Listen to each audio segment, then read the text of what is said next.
Let's get to Overreaction Monday before I cannibalize this entire segment. Terrible. That was crap. That was garbage. This place sucks. Overreaction Mondays. Monday. All right, Christopher, go All ahead. right, let's start. You mentioned them in the A block. The Cleveland Browns control the AFC North. Well, I have to say that's not an overreaction because tonight we'll see two winless teams try and get off the mat on Monday Night Football. That's the bottom half of this division. And the Browns technically won the toughest road game they'll have in division all season long. They went into Baltimore week 4 and got that win. They're 1-0 in division, and they're 1-0 on the road in division. 2-1 in the conference, which is nice to be through 4 weeks. So despite all that was going on over the last 5 days prior to kickoff, Browns did what they needed to do. That is not that's a proper reaction. Yes, sir. And that's from a guy who has been touting the Ravens. I've been pounding the table for them since mid-July. I know. Reality is reality, though. That's a fact. All right, let's go to the NFC. 2-0 without Drew Brees. Defense shut down the Cowboys. The Saints are the best team in the NFC. That's an overreaction. It's still a long way to go before we can say the Cowboys are tremendous. Cowboys are tremendous. They just. But who have they beaten? Who the Cowboys have beaten? They beat up on 3 bad teams. I know that. Who have the Patriots beaten? And I think that they're in the conversation for one of the best in the AFC. Patriots have beaten nobody. They also won the Super Bowl last year. Hold on a second. They won a tough game on the road in Buffalo. I can't throw Buffalo under the bus like that. Buffalo's pretty good. But they just won in the same way what the Browns did. The Patriots just won their toughest division game on the road. Yeah. And they're done with Miami too. By the way, you know what else is done in Miami? Miami's done with Miami. So I'd say that's an overreaction. I'm not ready to say that yet. Okay. You just mentioned them. The Patriots defense, 2019, the best of the Belichick era. No doubt. Best results we're getting.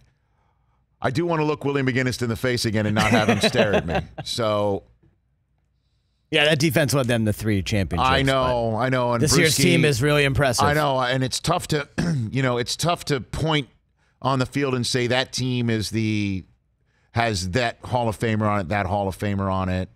So, I guess I had an overreaction at first. But they've been dynamite this year, man. And normally that's how you get the Patriots early on because it's filled with a bunch of defenders that don't yet know how to do their job because they've been just added to the mix. They've kept their core together, essentially. Yeah, Devin McCourty now is a pick in all 4 games. Jamie Collins looks like a different player than he was in Cleveland. Doesn't look like they missed Trey Flowers either. Right. So in terms of a first month of the season, I can't remember the last time they had a terrific defense like this. But and I'm not looking down and saying, oh, yeah, there's Wilfork, there's Seymour, there's Willie, there's Brewski, there's... They don't have the names. They're not names we know yet. Not yet. But Stephon Gilmore's been an incredible ad, just an incredible addition over the last couple of years. Got him in the Super Bowl by knocking away the Blake Bortles pass in the AFC Championship game. What else, sir? Okay, Nick Foles won't get his starting job back in Jacksonville. Oh, man. Talk about a high-class problem that Doug Marrone did not see coming. They went from no quarterbacks to 2 quarterbacks.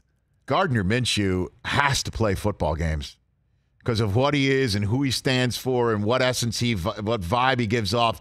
I mean, what he did in Denver yesterday was incredible. So much fun to watch. I can't wait to see him. Week 9, we get them on our second London game at Wembley against Houston, which could be a huge football game. And then they have a bye week. That's when everyone is kind of pinpointing Foles to come back. So let me table this. Let me table it and label it an overreaction for the moment. Okay.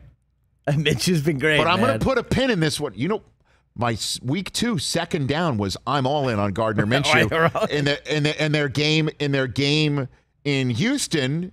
The first game of the 2 that we're going to call. They almost won that game.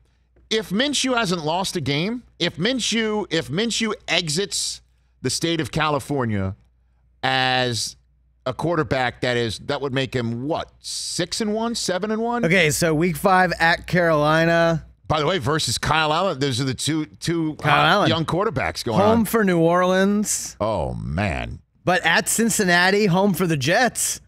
And then in London. And then Is London. that the London game? Yeah. London, then Houston. I want to table this, but it's not. You're not far from out of the realm of overreaction. It's still early. For more of the Rich Eisen Show, tune to Audience Channel 239 on DirecTV for free on BR Live or download the Rich Eisen Show app.